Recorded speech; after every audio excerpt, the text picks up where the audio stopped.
tayo na tumungo.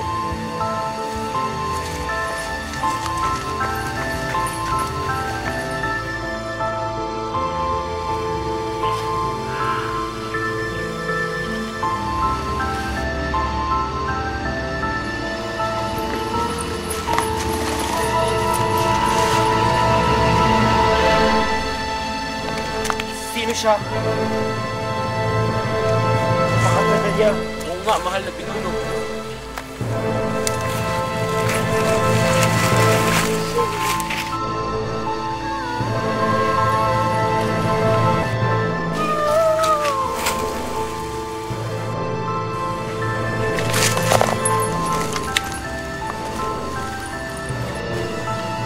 Parang may tao dito. Oh, Hanjong! Ba't ka na pa rito? Sinusundan mo ba ako? Ay, hindi. Naparito lang kami upang hanapin ang halimaw na si Oriol. Kung di yun, ayun pa.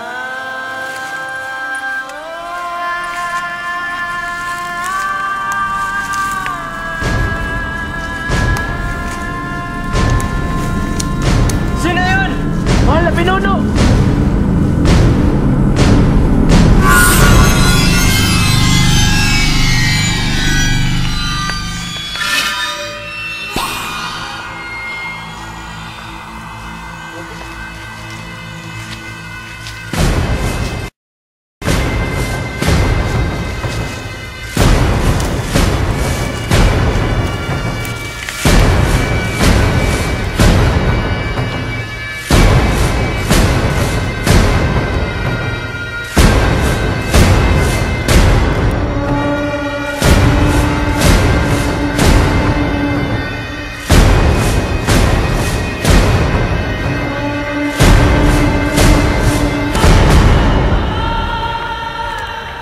Hanjong, napakarami na nabiktima ng ulan na yun. Isa na dito ang aking mga pamilya at aking mga katribo. Huwag kang mag-alala. Tutulungan kita upang puksain ang halimaw na si Oriol, kasama ang aking mga sundalo. Ang bait mo talaga, Hanjong. Mahal na pinuno, huwag kang maniniwala sa babaeng iyan. Manlilin lang siya. Anong ibig niyo sabihin? Hindi siya manlilin lang. Napakaganda niya. Pero siya si Oriol, ang halimaw na hinahanap natin. Ha? Ano ba kayo? Napakaganda niya, tingnan niyo. Patuloy ko siya paniniwalaan. Ayun, nagpalit na siya ng anyo. Tingnan mo, pinuno. Ikaw pala talaga si Oriol. Oo, ako nga. Ngunit sa ilang araw nating pagsasama, napagtanto kong isa kang mabuti at magiting na tao. Kaya tutulungan kita sa iyong mga misyon. Huwag kang maniwala sa kanya, magiting na pinuno. Ngunit kailangan natin matutong magtiwala sa iba. Tayo na tumayo upang puksain ang ibang mga halimaw. Opo, pinuno.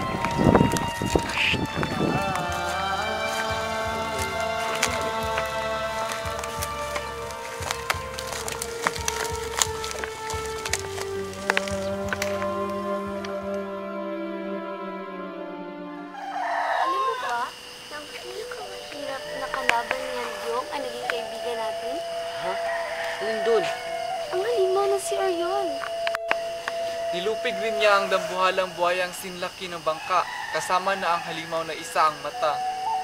Pati ang lumilipad na pating o tiburon ay kanya rin tinapos.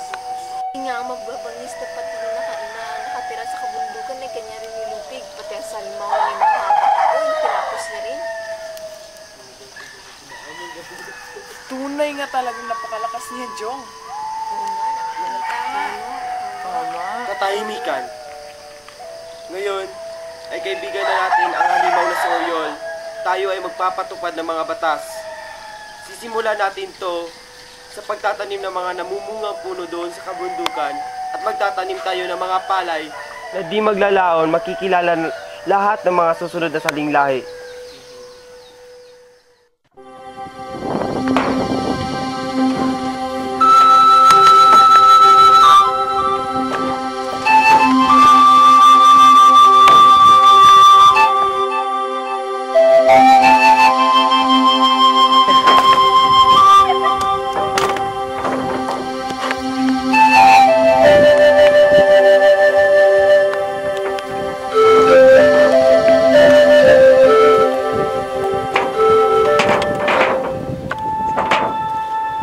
salamat. Natapos ko na rin ang bangka. Pwede na namin itong gawing panglayag.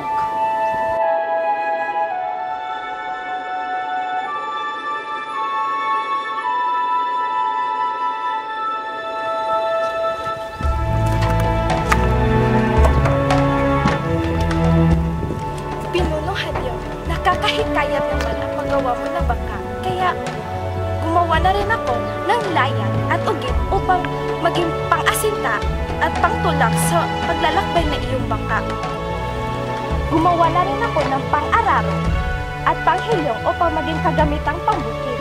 Andito na rin ang suklay at ganto na aking nilikha. Napakaganda ng iyong ideya na gawa. Salamat.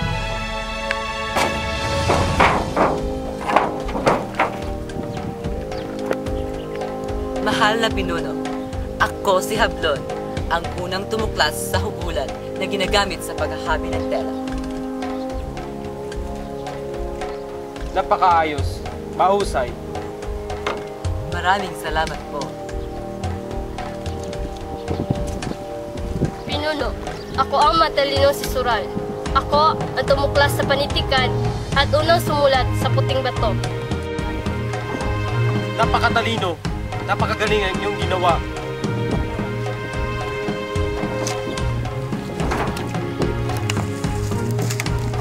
At ito nga pala ang aking bangkang ginawa. Ito ay magagamit natin sa paglalayag sa buong Bicol.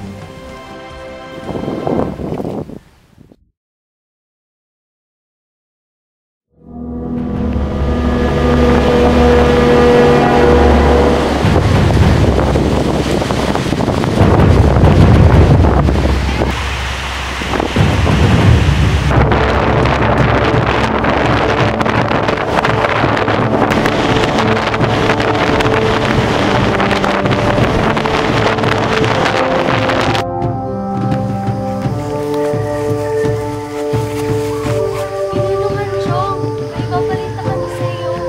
Nang dahil sa lakas ng mga lindol, umangat ang pasakaw mula sa dagat kasama na ang mo. Kung gayon, tawagin si kaibigang Bantong.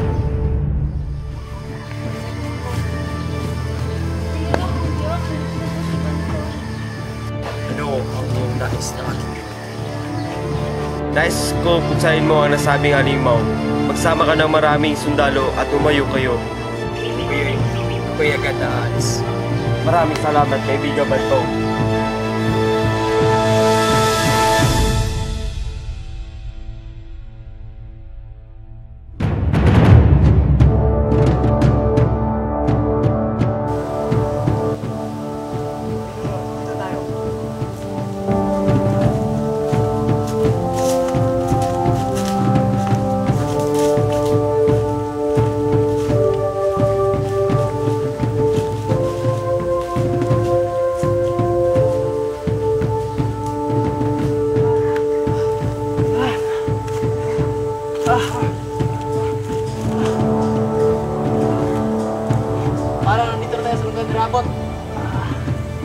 Atin mo nang mamatsagin ang kilos ni Rabon.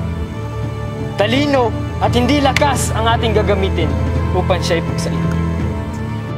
Magmatsyag muna tayo.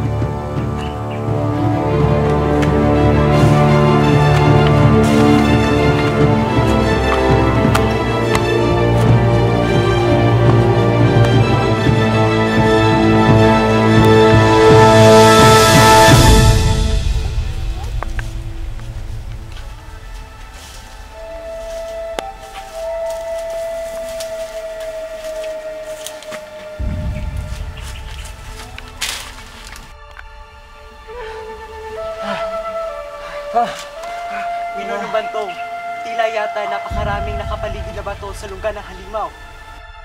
Mahal na Pinuno Bantong, mula sa aking mga nasaksiyan, hindi ito mga ordinaryong bato lamang. Ito yung mga taong ginawa niyang mga bato. Kung gayon, maging maingat tayo sa ating mga kilos na gagawin. Napansin kong madalas mahimbing matulog si Rabot. Kaya itong gagamitin nating tiyempo upang siya ipuksain.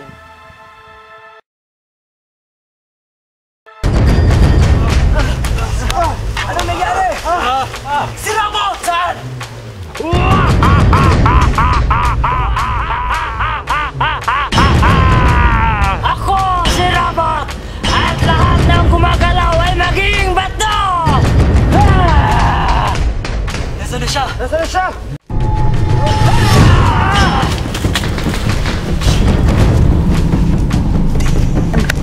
Ikaw na ang susunod! Rabot! Nasaan na siya? Tulog yan si Rabot. Halika! Hanapin natin siya. Sige. Sige na.